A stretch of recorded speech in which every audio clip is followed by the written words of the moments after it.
O Tribunal de Justiça realiza amanhã um mutirão em Marechal Deodoro em parceria com a Prefeitura, principalmente para as vítimas das chuvas. Mais informações com Ludmila Calheiros. Boa tarde, Ludmila. Quais serviços serão oferecidos pelo TJ?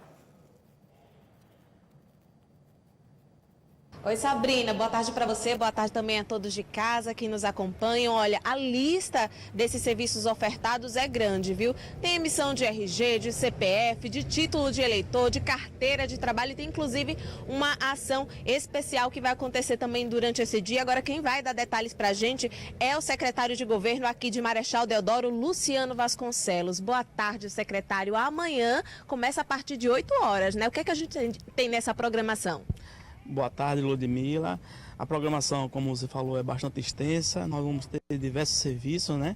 É uma parceria da Prefeitura de Marechal Deodoro com o Tribunal de Justiça e o Governo do Estado, como também a Secretaria de Trabalho. Nós vamos estar fazendo emissão de identidade, de certidão de nascimento, segunda via de certidão de nascimento, tá? Vamos estar fazendo também carteira de trabalho, né? Através da Secretaria de Trabalho.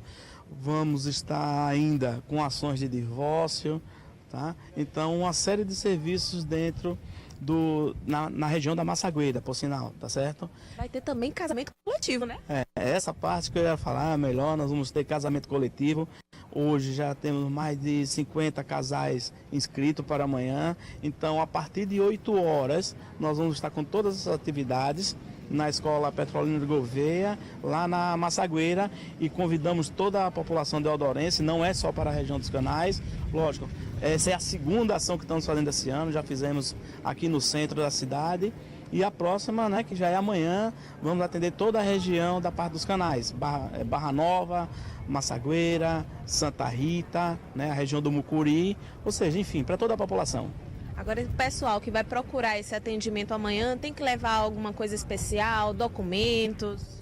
Bom, para a emissão de identidade, se já tiver o registro, isso vai facilitar a vida nossa lá, né? O CPF também é a mesma coisa, já está com a identidade, com o documento em mãos. E o casamento, ele deve procurar ainda hoje, no Master da Mãe de Manhã, a Secretaria de Assistência Social, para que ele se intere dos documentos para o casamento. Se alguém tiver alguma dúvida, o site da Prefeitura vai estar disponível, tá? Prefeitura de Marechal Deodoro.gov vai estar disponível com toda a relação dos serviços, como também de documentações necessárias. Isso, obrigada pelas informações, secretário. Tá aí, Sabrina, uma ótima oportunidade para a população aqui de Marechal Deodoro aproveitar para regularizar os documentos. Sabrina. Obrigada, Ludmila. Até amanhã. Muito obrigada pelas informações. O Senado aprovou ontem, no finalzinho da noite, o fim das coligações para as eleições de 2020 e a cláusula de barreira que atinge os pequenos partidos já para o ano que vem. Veja com Damares Bubans. Outubro chegou e com ele o fim do prazo para que o Congresso Nacional aprove a reforma política. As eleições de 2018 estão marcadas para 7 de outubro e, pela Constituição, as novas regras precisam ser aprovadas um ano antes, ou seja, até a próxima sexta-feira. Aqui no Congresso, a impressão que se tem é que os parlamentares não entram em um acordo porque prevêem advogar em causa própria, o que torna o consenso ainda mais difícil. Eles garantem que querem a mudança, mas não querem ser pegos de surpresa ou serem prejudicados com as novas regras nas eleições do próximo ano. Numa tentativa de conseguir aprovar a PEC 77 na Câmara, o relator da proposta, deputado Vicente Cândido, apresentou um novo relatório onde privilegia o texto que veio do Senado. O acordo só foi possível porque o presidente Michel Temer teria se comprometido a vetar alguns pontos da proposta. O projeto aprovado pelos senadores cria o Fundo Especial de Financiamento de Campanha, estimado em 1 bilhão e 700 milhões de reais.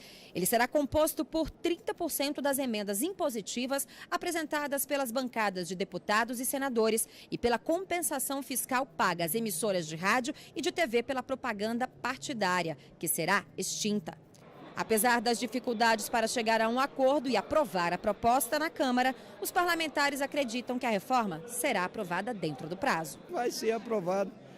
Obviamente que uma reforma política não é a reforma política que a sociedade quer, mas é uma reforma política que muitos políticos querem e não podem ficar sem ela. Não vai ser nem do jeito que era esperado, né? Porque a população esperava muito mais, mas é o que foi possível. A gente avançou alguma coisa.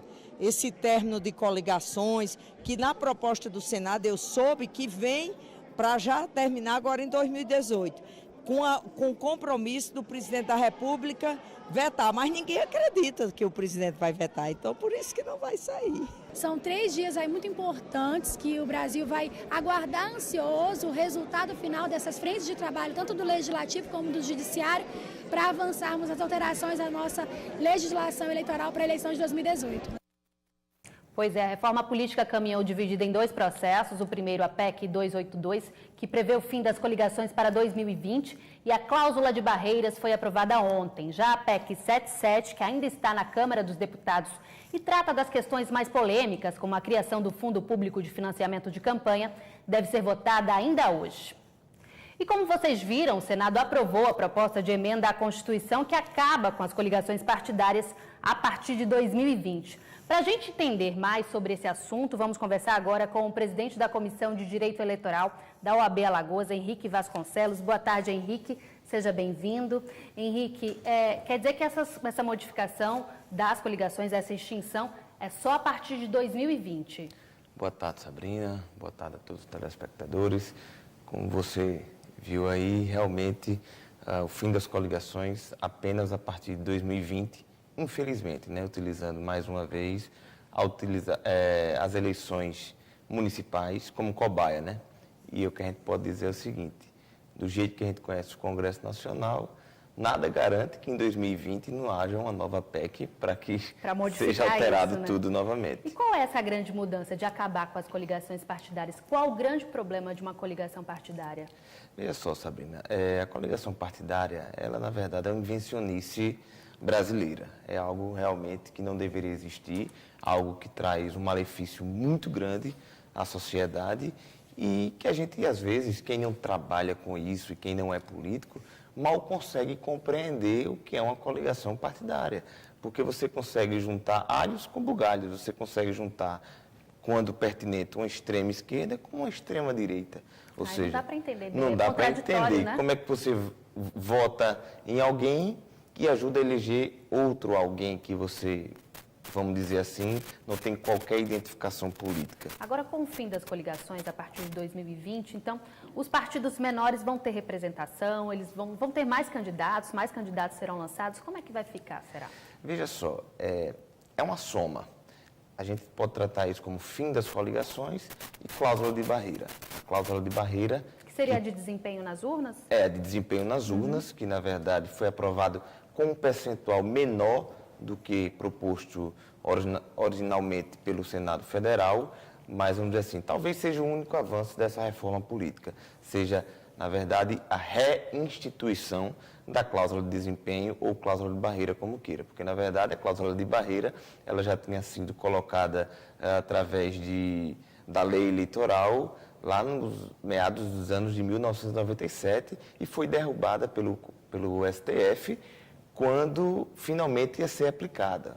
A legislação tinha dado 10 anos para o Brasil e os partidos se amoldarem a essa cláusula de barreira. Como o STF reconhece talvez um dos maiores erros históricos da sua formação, e o STF meio que por trás dos panos abalizou a volta da cláusula de barreira, afirmando que não declararia inconstitucional novamente, aí sim a gente tem como ver que talvez essa seja realmente a grande mudança dessa reforma política. Agora, para a gente entender melhor sobre essa cláusula de desempenho nas urnas, que é a de barreiras, né? Na verdade, ela trata de fundo partidário e de tempo de TV, de propaganda gratuita em TV e rádio, para os pequenos partidos. Veja só, Sabrina, os fundos partidários, certo? E o tempo de televisão, que a gente costuma ver aí, tanto em eleição como em ano não eleitoral também, eles são rateados através do tamanho das bancadas na Câmara Federal, certo? Ou seja, é muito importante para os partidos terem representantes na Câmara Federal. É óbvio que na legislação como estava até ontem, os partidos políticos, mesmo sem representante, eles tinham direito a acesso à televisão, acesso à rádio, mesmo que por um período menor, um tamanho menor, assim como um recurso de fundo partidário também considerável. Vamos dizer assim, não é um recurso tão grande como os partidos de grande representação, mas é um recurso que você consegue fazer a máquina partidária rodar. E com isso, com a instituição dessa cláusula de barreira, vai existir requisitos mínimos para que os partidos possam, enfim, ter acesso a esses recursos públicos, meu, seu e de todos os telespectadores. Ou seja, eles têm que ter, a partir de então, um número mínimo de votação nacional, o partido político, certo?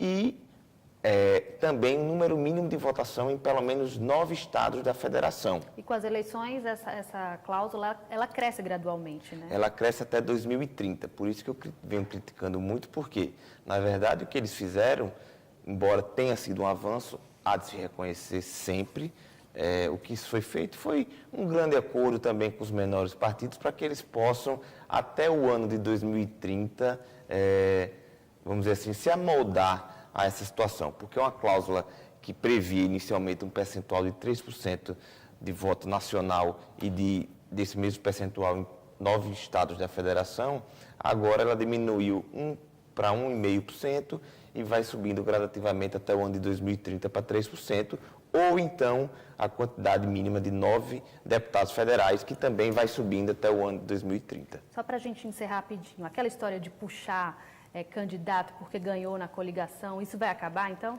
Isso deve acabar a partir de 2020. Nessas eleições de 2018, as próximas eleições, o que a gente esperava é que isso realmente também acabasse. A sociedade não aguenta mais e defendemos muito, todos nós juristas da classe de direito eleitoral, eu acho que é quase unânime que o fim das coligações é algo que se impõe, é algo imperativo à sociedade. Mas o Congresso Nacional, vamos dizer assim, talvez no último suspiro dessa legislatura de tentar se manter e manter o status quo para que possam, pelo menos, garantir uma tentativa de se reeleger e como não conseguiram outros acordos, como mudança de sistema, como distrital misto, ou outras formas, entendeu por bem que seria um tiro no pé deles mesmos se acabassem as coligações partidárias agora. Mas as coligações partidárias, posso deixar muito claro para você, Sabrina, é um câncer da sociedade brasileira. Ok, Henrique, muito obrigada pela participação. Uma boa tarde para você.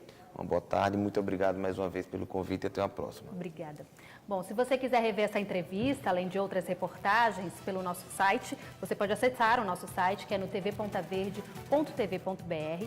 E o Jornal do Dia, da TV Ponta Verde, emissora do Sistema Opinião, termina aqui. Nos vemos amanhã, depois do Plantão Alagoas. Uma boa tarde para você.